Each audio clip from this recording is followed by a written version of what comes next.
How did you make the decision? How do you make the decision that your career is going to be a stand-up comedian? So basically what happened was back in 1994, 93, my mum did work with the Doug Anthony All-Stars and she became friends with them. I wanted to be a writer. I never particularly wanted to be a stand-up comedian. And then Richard Feidler and the boys had a look at my writing and they said it was really funny. And Richard in particular said you should try stand-up. It's you can spend 10 years writing a book, send it off places and no one writes back to you, and how do you improve? Whereas you write a joke, you do it on stage, you get an immediate response and you know if it's good or not, so you know how to improve quickly. He said it's a really good way to travel the world and meet people, and I was thinking, well, that's easy for you to say, you're the Doug Anthony All-Stars, you guys are brilliant.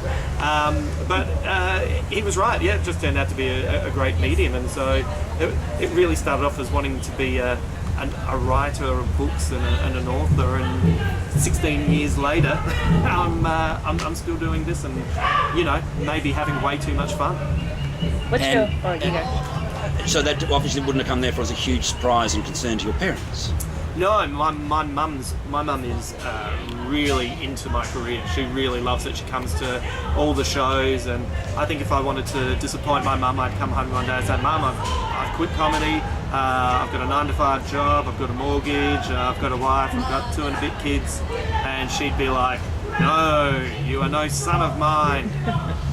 My son will always have clothes that are a little bit out of fashion because he takes too long to buy them, and he will not have financial stability. So no, she's really into the creative side of it, and she's very excited that I'm doing those things.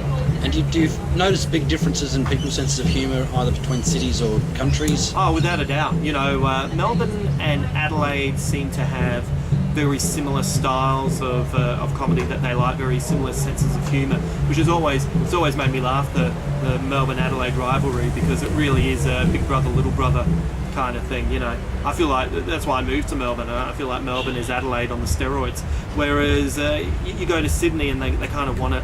They want the jokes a little bit quicker, their attention span's not quite as, they're a bit, we live in a big city so we can see anything whenever we want. And then you go to Brisbane and, they're up for it, but, it's really humid up there, so those guys get really tired. So it's, and then Perth, they're just excited that you remembered that they're there. So it's all great, but it does all come at a different angle. So Hobart doesn't even fit into your equation? Hobart's lovely, yeah. Hobart is a little bit, they're excited that you're there, and they just nod a lot because they know that you're thinking, this is really cold, isn't it? So they're just at you for most of the time. But you know what? It's all pretty much the same sense of humour. It just comes at it from a different angle. Did you have a time where you sort of say, God, I wish people in Sydney would laugh at this because I think this joke is really good and it works everywhere else? It's Sydney.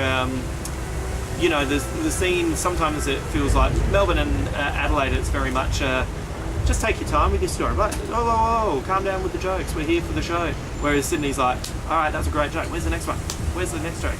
So it's what it does is, by performing in all the different cities and all the different people that go to those shows, you develop a style that is relatively bulletproof, because I know how to take my time with a story, but it's chockers full of jokes at the same time. That's why that was the great thing about starting in Adelaide, is because it kind of had a bit more the Melbourne sensibility, but a little bit Sydney as well. So that's why I think Adelaide comedians are really successful going elsewhere. And sometimes you see someone who's just been predominantly Melbourne go to Sydney struggle, and vice versa. And so this is a new show tonight? Brand new show. And does that have bits of you terrified about some of the jokes that you think, I'm not sure that's going to work tonight? I feel really confident. And I was actually just saying to my manager that it's freaking me out how confident I feel, because sometimes it's good to have a bit of fear when you go into a gig. But I think because in the last couple of years, I did a trilogy of shows where it was 3 shows in 1 year, 1 each week, and it kind of told one big story. And then the year after that, I did this existential kind of stand-up comedy show, which was very bleak. And last year was a play with the wonderful Hannah Norris in the leading role, and I wrote and was the supporting character in that. And so this year is straight stand-up, and it's like getting back to your roots. And I do over 200 gigs a year. You just kind of think, even if I forget something, I'll just ad-lib until I get it back on track. So tonight could either go, the allotted 60 minutes, or it could be a 2-hour extravaganza as I try to find my way back. I wouldn't think the ticket office will let that happen. We'll see. Just quickly, your first gig.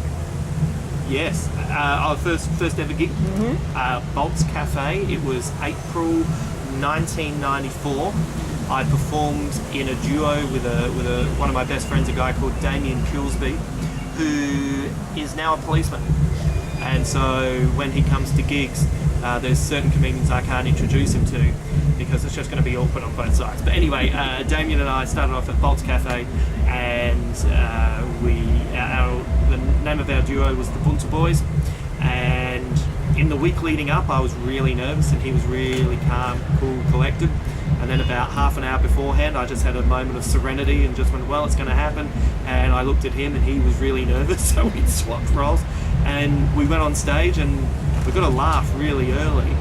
And then it was like this rush of adrenaline, this thing of like, we've got to laugh. And then, from there, it just went so quick. And the guy that used to run the venue, Jack Smith, said, do you want to come back next week? And we went, yeah. And he just kept having us back each week. We kept writing a brand new 10 minutes and a new song each week, mainly song parodies to begin with, and it's just never looked back from there. But that first gig was really, really exciting, and even the best gigs now are nothing like the first gig, when you get that first laugh and you think, maybe I want to stay up here forever.